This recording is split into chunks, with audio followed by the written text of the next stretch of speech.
अस्सलाम वालेकुम, नमस्कार, सत श्री अकाल। मैं श्रीमती शाहिदा खातून गुरेंगे स्टार वेलफेयर हैंडीकैप सोसाइटी से प्रेसिडेंट हूँ। 20 साल हो गए इस फील्ड में। 22 साल सन 2000 से ज़्यादातर मैं महिलाओं के हर मुद्दे के मैटर में इन्वॉल्व हूँ।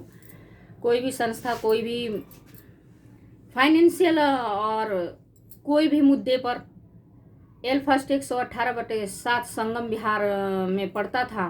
एल फर्स्ट 114/7 ये 2 मकान थे हमारे संगम विहार के अंदर में, जो बुद्ध बाजार के रोड पर पड़ता है। अस्तर मंदिर रोड के एरिया में बताया जाता है उसको।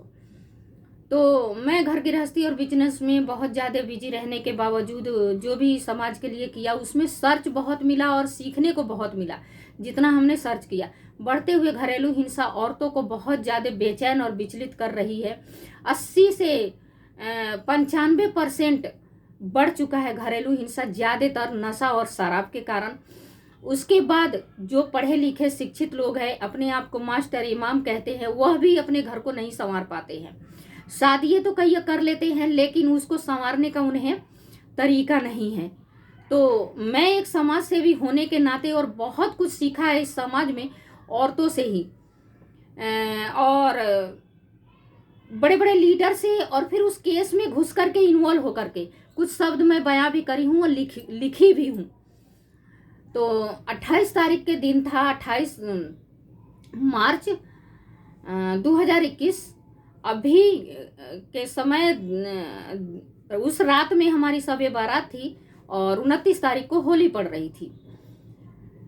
बत्रा हॉस्पिटल में मेरी मम्मी एडमिट थी, जो हार्ट के पेशेंट है, और उनके गले में छोटा सा गांठ था, तो सर्जरी के लिए एडमिट थी। हम परिवार के साथ हॉस्पिटल में थे, कुछ पड़ोसी भी मिलने पहुंचे थे, जिसमें हमारे एनजीओ से रिलेटेड भी है राधागिरी और उनकी मम्मी मीना देवी। एक पड़ोस में और आंटी थी, वो पहुंचे थे हॉस्पिटल में।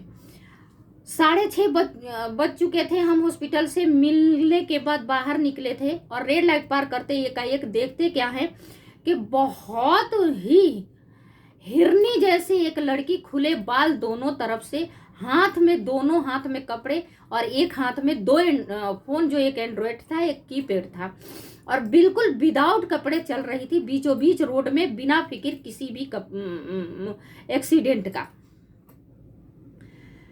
उसके पीछे कुछ तो लड़के थे, कुछ पब्लिक थी, जो कुछ वीडियो फोटो बना रहे थे, और एक लड़का नुसरत नाम के था, जो उसको कपड़ा पहनाने के लिए पीछे भाग रहा था। माँ बहनों से रिक्वेस्ट कर रहा था, कोई आगे नहीं बढ़ रही थी। मेरी बहन ताहिरा और एक पड़ोसन आंटी आगे बढ़ चुके। मेरा एकाएक नजर पड़ा और मैं दौड़ी उसके पीछे। इतने में राधागिरी और मीना आंटी, दोनों माँ बेटी, जब देखते हैं कि शाहिदा उसके पीछे दौड़ रही है, वो आए और तकरीबन 5000 से ज्यादा होगा, यानी 1000 मीटर के दूरी पर दौड़ते हुए स्कूटी से पीछा करके हमने लड़की को पटका। नुसरत नाम का लड़का रेड़ी पर से कपड़ा खींचा और उसको 200 का नोट फेंका, 2 कपड़े उठाए, फिर बदन में कपड़ा डाला लड़की को पटक करके। मीना आंटी और राधागिरी, दोनों माँ बेटी ने मेरा साथ दिया भरपूर। उसके बाद पीसीआर के गाड़ी में हमने बैठाया और बत्रा लेके पहुंचे। बत्रा में मेडिकल करने की तैयारी की जा रही थी और डॉक्टर पूछताछ करने के लिए जैसे ही आगे बढ़े हैं, साइमा नाम के लड़की कुछ और है, इस तरह से बयान करी कि उसके बाद डॉक्टर बिल्कुल हाथ खड़ा कर दिए और मना कर दिए। वो शर्मसार बयान है जो हम जबान से नहीं कह सकते। सिर के गजले नए हाथों में लपेट रखी थी, पूरे भरपूर मेहंदी रचाई हुई थी, बदन में खुशबू आ रहे थे, यानी सेंट या इत्तर लगा रखी थी।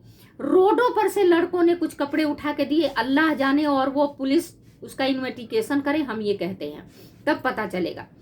पीसीआर के गाड़ी में फिर हम बत्रा से एम्स लेके पहुंचे। कड़ी मुशक्कत के बाद एमएलसी हुई। रमेश चंद नाम के हेड कांस्टेबल, जो संगम विहार बत्रा थाने के पड़ते हैं, उन्होंने लेके पहुंचे और वहां एमएलसी कराए, और कराने के बाद वहां से वो चल दिए। बोले मैडम सामान उतार लो। सामान उसका कीचड़ में सना हुआ, जो अभी भी अपने हाथ से वो दिखा रही है, जगह जगह से लड़कों ने उठा के दिया। उसी तरह से थैला उठाया, हमने इमरजेंसी के सामने रख दिया। मैं लड़की के पास थी। काफी देर के बाद लड़की के साइमा नाम के औरत के शौहर अनवर अली, शायद अनवर नाम है, इमाम अनवर, और उसकी मम्मी और कुछ उसके साथ और पड़ोसी वगैरह पहुंचे, जो एक सगी बहनोई बता रही थी, उनका नाम मुझे पता नहीं है। वहां जाने के बाद मेडिकल फैसिलिटी दिलाने के बाद मैंने फिर 181 को सूचना दी, कॉल करी महिला आयोग को। महिला आयोग की गाड़ी नहीं पहुंची। ये बहुत दुखित बात है हमारे लिए, क्योंकि इसके ऐसे इमरजेंसी में और एक सोशल एक्टिविटी के सपोर्ट पर नहीं पहुंचेंगे, कॉल करने पर नहीं पहुंचेंगे, तो ये दुखद बात है।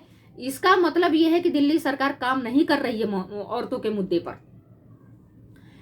तो हमने उसके हवाले किए और हम वहाँ से फिर राधागिरी और हम रवाना हुए, और घर आते आते हमें 1:30 बजा।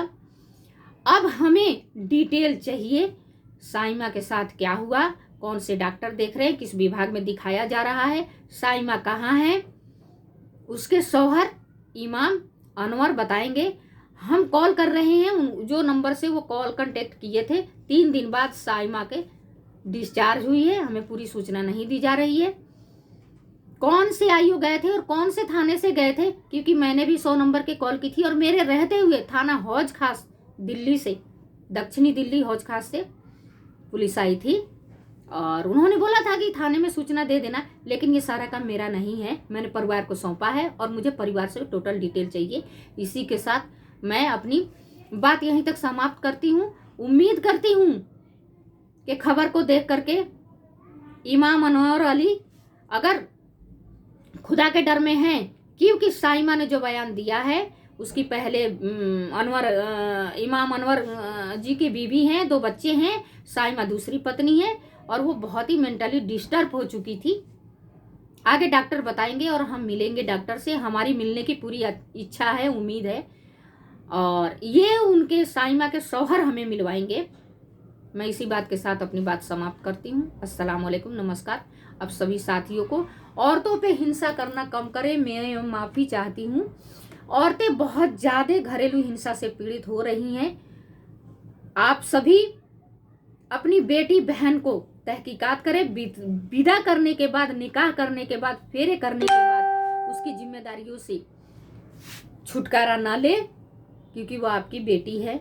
और हिंसा का मेन जड़ यही होता है कि उसके परिवार के लोगों ने उसे धुतकार देते हैं। साइमा का भी यही मैटर था। साइमा ने ये बात अपने जबान से बताई थी कि उसके माँ पापा ने ये बोले थे, हमने तेरी शादी कर दी, तू अपने पति के पास जा, हमारे पास तेरे लिए जगह नहीं है। अब ये जवाब हमें साइमा के शौहर और माँ बाप देंगे, और मिलवाने वाले साइमा के शौहर इमाम अनवर मिलवाएंगे।